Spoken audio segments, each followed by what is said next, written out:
This video will explain everything that you need to know about images for Facebook ads. So we're going to cover image sizes, image formats, and image quality before moving on to discuss the best formats for particular placements and how you can restrict ads to just those placements that the images work best for. We're going to talk about what to do when images don't crop particularly well and what images always perform best on Meta, and how you can design and test fantastic images for Facebook ads that work well again and again and again.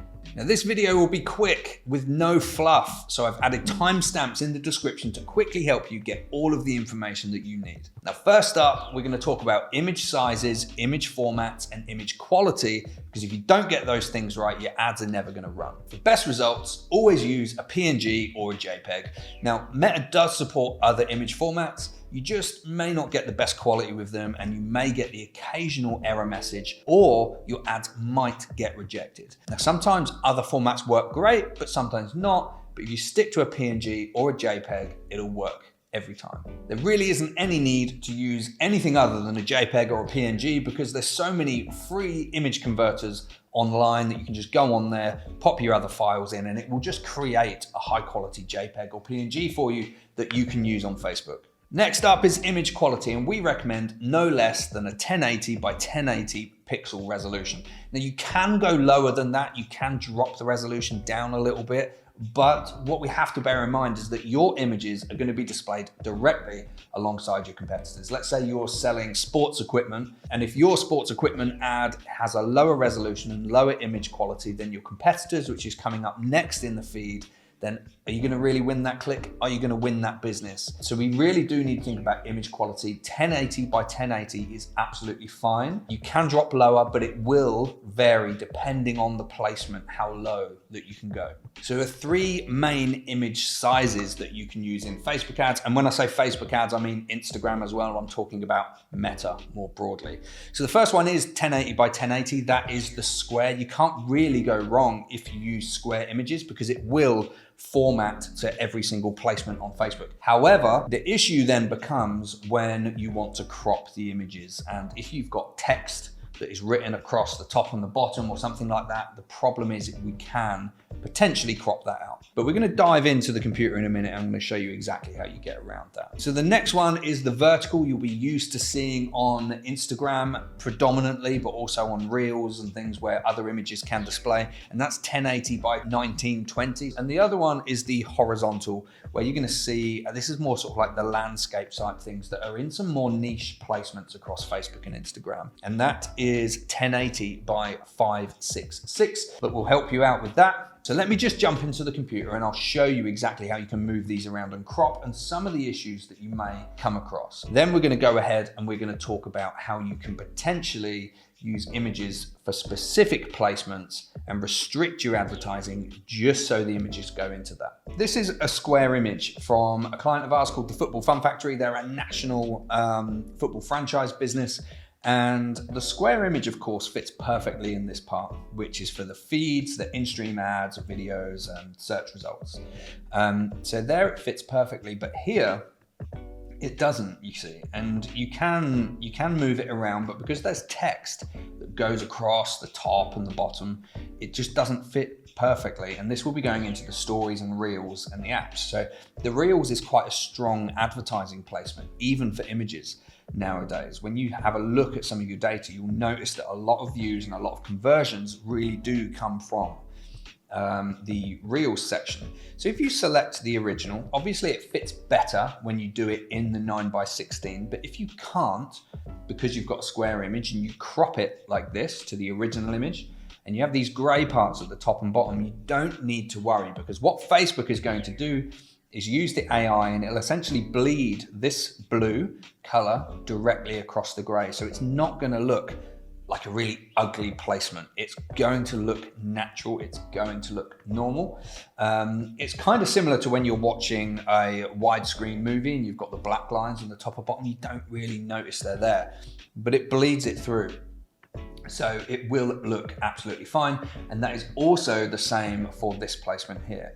Now, if you do have another type of image, Let's go for one that doesn't have any text. Again, this is a square image, but you can crop it like this. Now, as long as when you move it to the side, I would say like that would probably be the best placement there. And that placement works quite well. So you can shift these things around so that they are specific for the individual placements. Failing that, there is something else that you can do, which I'm going to take you to in now, and that is how you can potentially just produce a vertical image and you can restrict the placements just to Instagram and the Reels and the other placements where vertical images alone are placed. So let me dive into that.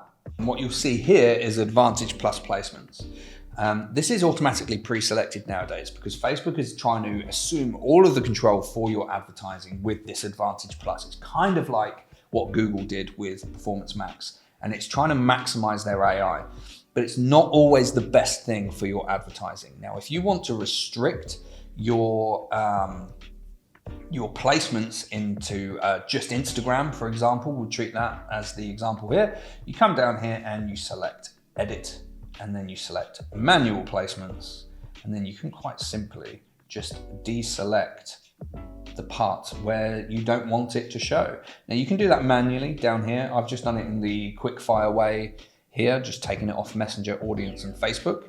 But you can come through and decide that actually you're okay with it showing on Facebook Reels as well. You're okay with it showing in Facebook video feeds, because some of these things will work really well in the vertical format.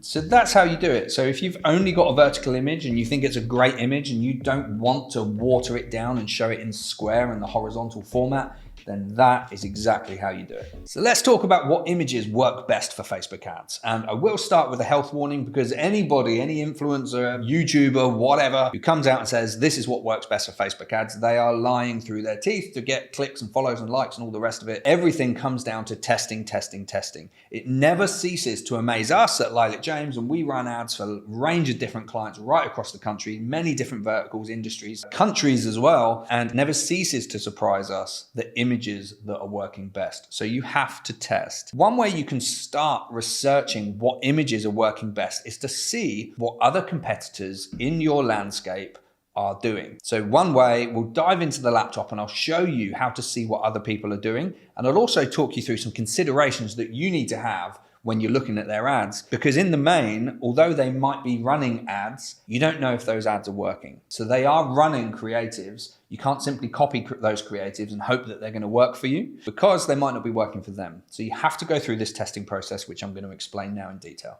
Okay, so here you have the Facebook business page of one of the competitors of a client of ours. We're running Facebook ads for a national garden furniture sales campaign that's going to be running all year.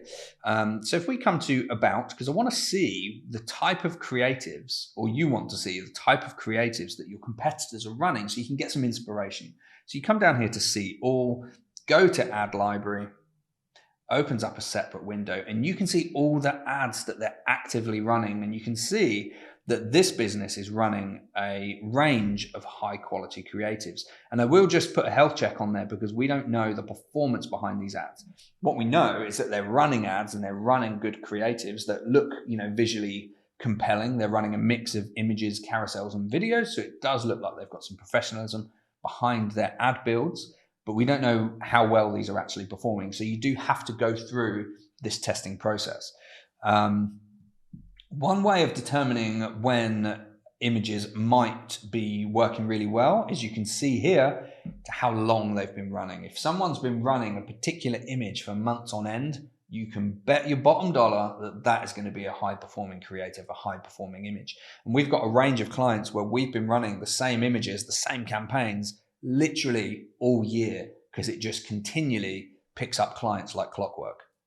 Right, let me take you through the testing phase. The Football Fun Factory, with them, we have gone through extensive testing over and over and over again with their images. And this is the process that you're going to constantly need to go through. What we do with the Football Fun Factory is they produce and we produce lots and lots of different images, and they produce lots of videos. And then we run them all out as ads. And you can see, we've been working them for now for about 1.5 years. And you can see right now we have lots and lots of different active ads, and loads of them are still in the learning phase because we just launched them early in the new year. And what the AI will very quickly do is it'll identify the ones that are working well, and it will put the majority of your budget into those ad sets because it is identified that they are performing the best.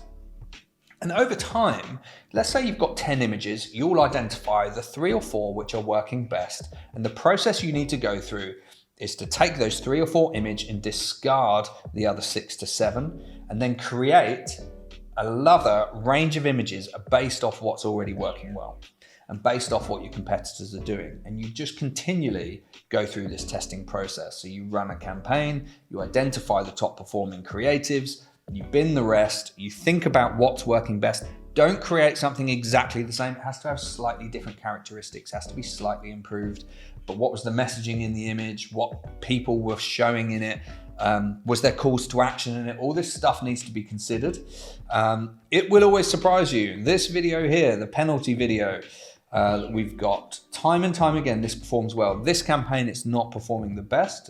We've got this Become a Franchisee and Chatty One, which is working the best this time, but it still is in the top 3. We've been running this video for 18 months. It's always up there. There is something about it that resonates with the target market, and nobody at the start would have predicted that to be the case. So that should be pretty much everything that you need to know about images for Facebook. We've gone through the sizes, dimensions, resolution, placements, how to crop them, how to restrict the placements, and then finally how to go through that testing process. So loads of information in there. If there's anything else you want to know, drop it in the comments and we can create some more content around that for you, or just answer your question down there. Don't forget to like and subscribe, and we'll see you next time.